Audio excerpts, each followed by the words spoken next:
Vamos lá, conceitos difíceis. A gente tá falando agora do POPQ, né? Como se gradua o nível, o grau, o total tamanho de um prolapso genital, né? Feminino. E aí a gente tem esses referenciais que parecem confusos, mas eu criei um macetinho para facilitar. Vamos pensar numa casa, a casinha. Essa casinha, ela tem regiões importantes que a gente tem que detectar. O teto, certo? O teto. Algo que fica depois do teto, que é a chaminé, acima do teto, depois do teto. As arestas, né? As laterais delas, que formam as suas paredes. E um grande pilar, vamos imaginar que tem um grande pilar aqui, ou até uma pilastra que segura toda a construção. Claro que não seria exatamente aqui, mas a gente não faz engenharia, então a gente não liga para isso. A gente só precisa saber que essa casa, é importante a gente imaginar que tem uma porta, né? A porta da casa vai ser o ímen. O ímen é o referencial que a gente chama de ponto zero. E, literalmente, ele vai ser o ponto zero quando a gente for calcular. Na verdade, criar um parâmetro, né? Não necessariamente calcular. E aí, quando a gente fala que é a porta da casa, a gente cria esse referencial de que na porta para dentro significa acima ou dentro do ímen, né? Entre aspas. Então, da porta para dentro de casa seria acima do ímen, e da porta para fora seria abaixo ou para fora do ímen. O que isso significa? Vamos trazer para genitália. A gente tem aqui a região, né, do ímen, que seria aqui, mais ou menos um pouquinho mais externa, né? E do ímen para cima, certo? Seria o referente do ímã para dentro, e do ímã para fora seria simbolizado por para fora de casa, né? Ou abaixo da casa. Então, acima é dentro e abaixo seria fora. Por que isso é importante? Porque se a gente só associar o menos e o mais, que a gente vai associar agora, talvez fique confuso. E aí a gente precisa pensar que o menos e o mais não significa ser muito ou pouco, mas só um referencial em que se assumiu que o menos significa que está ascendendo, né? Que é mais crânio e aqui talvez caudal. Então,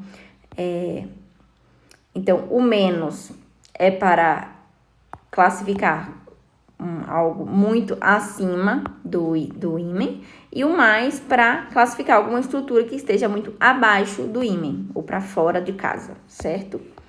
Casinha, a pepeca. Então, pronto. Por que a gente traz isso? A gente vai ter alguns valores referenciais. No geral, a gente vai olhar esses aqui, entre menos 1 e menos 3 e mais 1 mais 3, que são das paredes que a gente chama de arestas. Que elas, o nível de protusão delas, certo? Mas, no geral, é isso. A gente vai ter que... Agora, a gente vai virar essa casinha de lado para usar desse artifício que o POPQ utiliza, né? Então, a gente só fez o quê? Virou a casinha para o lado. Então, a gente imagina que as arestas estão nessas regiões, nas pontas, certo? O teto continua aqui, nessa ponta, e acima do teto também, acima aqui. Como é que a gente consegue identificar pela nomenclatura? Porque na prova vai vir isso aqui, né? Então, a gente tem que... Cadê? Veja que esse agrupamento aqui das arestas é A e AB. O A, a gente entende como anterior, enquanto que o P aqui vai ser posterior. Então, aqui, parede anterior e parede posterior. Só que a gente chamou de aresta. Então, a aresta anterior é isso aqui. E aqui, por que não é aresta também? Porque a gente vai entender na clínica que sempre que tiver uma protusão, imagina que aqui seja o ímen. A protusão de B, da parede B, que era pra estar assim, na verdade, né? Deixa eu botar aqui, só pra mostrar aqui que saiu, né? A parede B, que estava aqui, ela protunde muito mais para frente, porque ela é muito mais móvel.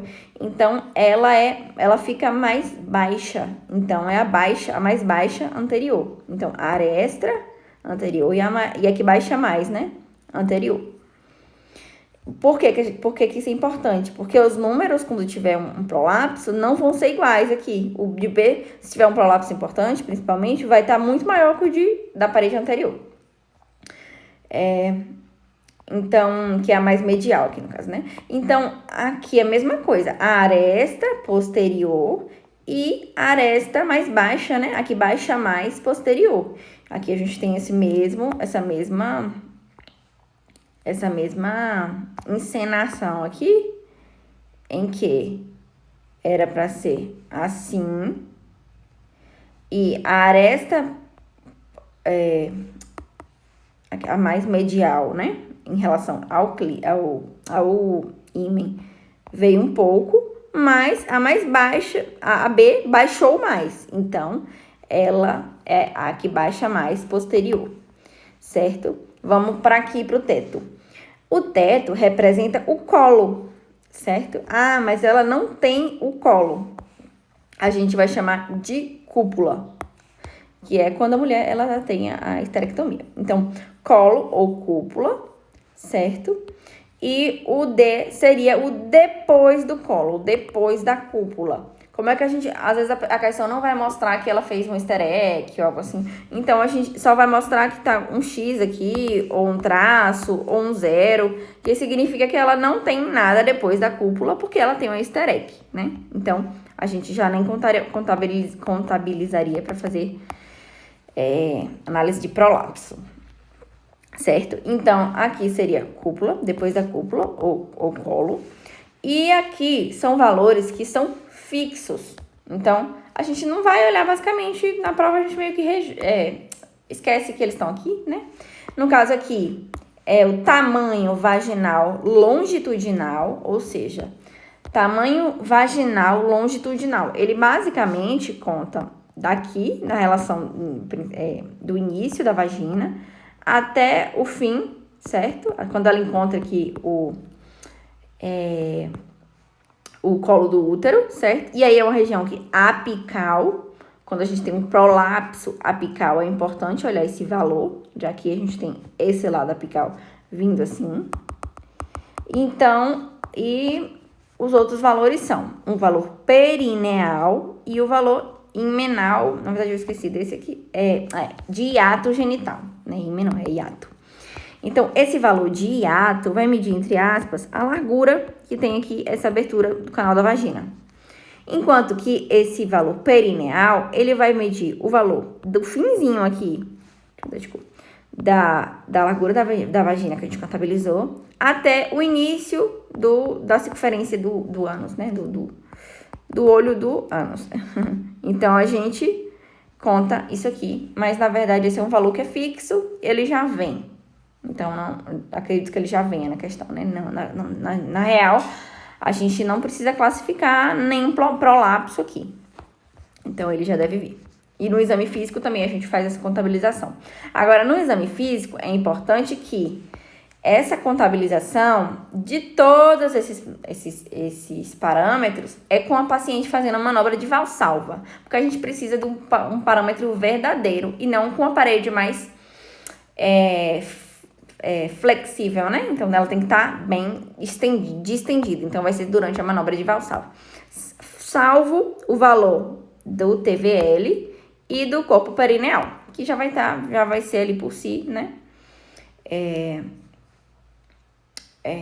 Um valor que não tem muita interferência. Então, é isso. Basicamente, um colo vai ter ali uma profundidade de 7 centímetros, né? Em média. Em relação ao ímen, então, é 7 centímetros para dentro, então, é menos 7. Enquanto que o fórnice posterior, que é o que? Fundo de sacro de Douglas, que vai estar logo ali depois da abertura do útero, vai ter mais ou menos ali 1 centímetro a mais, então vai ser uma distância bem parecida, um pouquinho maior, mas que também vai ser negativa, porque está relacionado a dentro de casa, dentro do ímã, né? Então, basicamente, é isso aqui. A gente vai para as questões. Assim já dá para fazer as questões. Acho que eu não esqueci de falar nada, não. Que são só os termos, né? Aresta, anterior, aqui baixa mais. Acho que o ponto baixo, né? É o olho. É o olho do cu.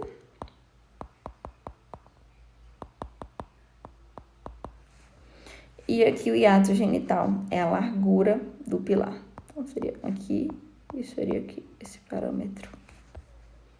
Certo? Então, é isso.